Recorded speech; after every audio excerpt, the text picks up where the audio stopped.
कल क्या पढ़े थे हम लोग? लासा पढ़े थे। लासा क्या क्या पढ़े थे? गुणनखंड विधि द्वारा और भाग विधि द्वारा। आज पढ़ेंगे मासा। मासा पढ़ेंगे आज क्या? गुणनखंड विधि द्वारा और भाग विधि द्वारा। तो सवाल क्या है? 18, 24, 72 का मासा। पहला सवाल 18, 24, 72 का अभाज्य गुणनखंड, अभाज्य गुणनखंड, गुणनखंड द्वारा मासा ज्ञात करो। तो पहले हम पढ़ेंगे क्या? गुणनखंड विधि द्वारा, फिर उसके बाद क्या करेंगे? भाग विधि द्वारा ज्ञात करेंगे। देखो जैसे माना 18, 24, 72। 18 क्या है? 18 बराबर, अब इसका हम बताए थे कल कैसे गुणा किया जाता है। कैसे किया जाता है? 2 गुणे 3 यानी 2 3 6, 6 त्रिक 18। अब क्या है? 24 है। 24 कैसे करेंगे? 2 गुणे 2 गुणे 2, 2 दूनी 4 दूनी 8 त्रिक आ गया है। अब देखो आगे देखो 72। 72 कैसे आएगा? 2 गुणे 2 गुणे 2 दूनी 4 दूनी, अब 8 दूनी 16 हो जाएगा, ज्यादा हो जाएगा। ठीक, तो क्या हो जाएगा? 8 त्रिक 24, 24 यहाँ तो गुणे 3 गुणे 3। अब समझ में? अब इसमें ये देखा, उसमें क्या था? लासम क्या देखा गया था कि जो लासा था तो यानी कॉमन सारे में देखा जाता, और जो कॉमन नहीं तो उसको भी हम क्या करते थे? उतार लेते थे, यानी गुणा कर देते थे। लेकिन मासा में केवल क्या होता है? जो कॉमन है बस वही हमारा क्या हो जाएगा? मासा हो जाएगा। जैसे मान लो 2 ये है, इसमें भी 2 मिला, इसमें भी मिला तो इसको क्या किया हमने? क्या कर लिया? उतार लिया। अब इसमें देखो 2 2 मिल रहा है, किसी में 3 मिल रहा है। हाँ 3 मिल रहा है, क्यों? 3 इसमें मिल रहा है, 3 इसमें मिल रहा है, 3 इसमें मिल रहा है। अब इसमें कोई और संख्या मिल रही है तो क्या कर देंगे? गुणे 3 कर देंगे। और कोई संख्या 2 इसमें मिल रहा है, इसमें लेकिन इसमें नहीं मिल रहा, 3 इसमें मिल रहा है लेकिन इसमें नहीं मिल रहा है, उसके बाद इसमें मिल रहा है। तो इसलिए क्या हो? जो कॉमन तीनों में होगा वही हमारा क्या हो जाएगा? मासा हो जाएगा। गुणा कर लेंगे। देखो मासा बराबर क्या हो जाएगा? 2 3 6। तुम्हारा मासा बराबर कितना है? 6 है। ये तुम्हारा क्या था? गुणनखंड विधि द्वारा। अब हम इधर देखेंगे क्या? भाग विधि द्वारा भी देख लेंगे। यानी हमारा मासा कितना है? कितना है? 6। देखो 18 क्या हो? 2 3 6, 6 त्रिक 18, ठीक।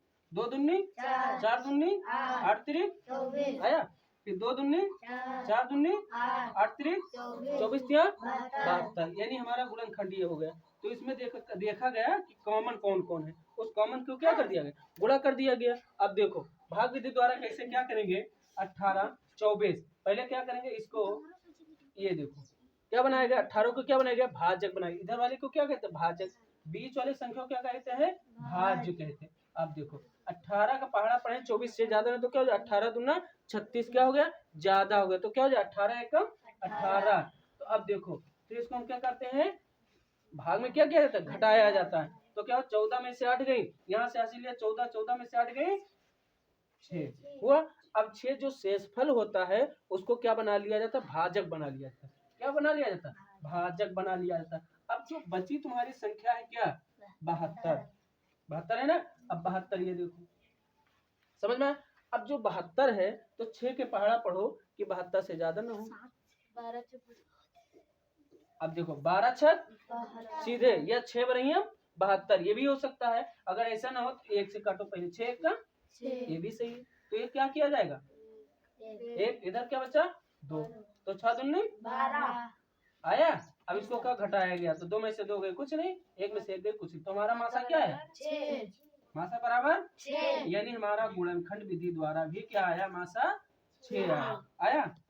और भाग विधि द्वारा क्या आया? 6। तो इसे ऊपर डाल लेना। क्या ये? भाग विधि द्वारा। क्या है? भाग विधि द्वारा मासा है। ठीक है, अब देखा गया, समझ में आया। इसी तरीके से एक सवाल और समझेंगे।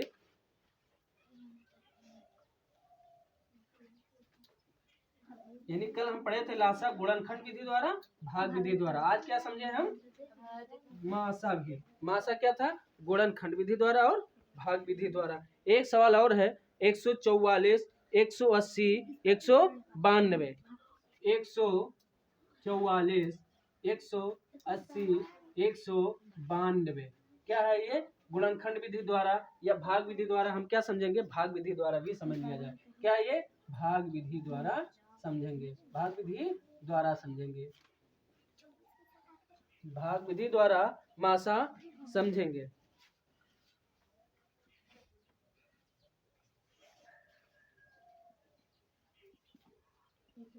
अब देखो, ये जो पहली संख्या है इसको हम क्या बनाएंगे? भाजक बनाएंगे। क्या बनाएंगे? भाजक बनाएंगे। फिर जो दूसरी संख्या क्या बना लिया जाएगा? भाज्य बना लिया जाएगा। अब देखो इसको क्या करेंगे? 144 को अगर 2 से गुणा करके लेकर जाएगा तो क्या हो जाए? ज्यादा हो जाता है, तो क्या कर ले जाए? एक बार ले जाए। कितने बार? एक बार। तो 144 हुआ। अब क्या करना है? इसमें से इसमें हासिल लिया गया, कितना हो गया? 10। 10 में से 4 गई 6, यहाँ कितना बचा? 7। 7 में से 4 गई 3, कितना हो गया? 36। जो हमारा शेषफल बचता है उसे हम क्या बना लेते हैं? भाजक बना लेते हैं। और एक में से एक गई। अब देखो इसको हमने क्या कर दिया? भाजक बना लिया। अब क्या बचा संख्या? 192। अब 192 बचा तो कितनी बार ले जाएगा? तो क्या हो जाए? ये पूरी संख्या हमारी कट जाए जो भाज्य है। तो क्या करेंगे? अगर 3 बार ले जाए तो ज्यादा होगा। 3 छकड़ा 3 त्रिका 9। देखो मान लिया जाए क्या हो जाएगा? 3 6, 3 बार ले जाओ, 36 दूना 72 होगा। 3 बार 3 छक 18 और 3 त्रिका 9, 110 ज्यादा हो गया। फिर कितने बार? जब नहीं जाए तो क्या? 4। 4 बार ले लो, कितना हो गया? 4 छक, ये भी ज्यादा हो गया। हो गया 5 चौक 5 छक्का 30 ज्यादा, छक्का हो 36, 6 सते 42, 6 सते 42, कितना हो गया? 7 छक 42 के 2, 7 त्रिक 21। तो क्या हो जाएगा? ज्यादा। जब कितनी बार जाएगा ये? 6 बार। छकाओ 36। देखो 6 बार अगर ले जाया जाए तो कितना है? छकाओ 36 के 7 त्रिक, अब 18 गया। 18 3, तब भी ज्यादा हो रहा है।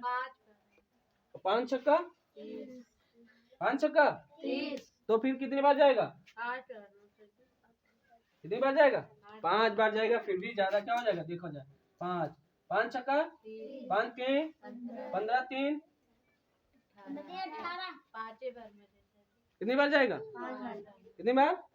6 बार जाएगा। तो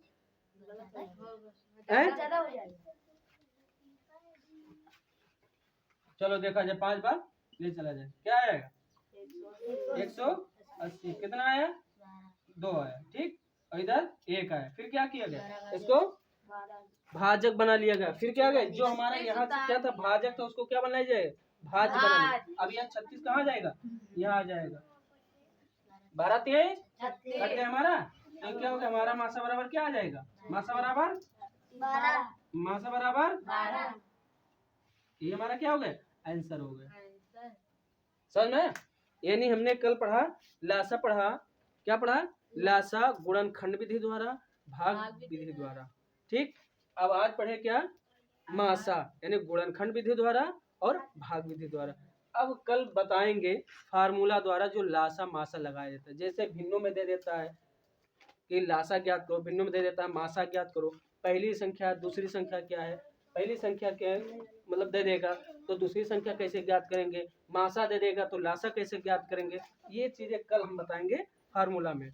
समझना? तो आज ये इतना समझ में आया है। अब क्या बताएंगे कल फार्मूले में जो होगा नेक्स्ट वीडियो में। ठीक है, समझ में आया सभी लोगों को?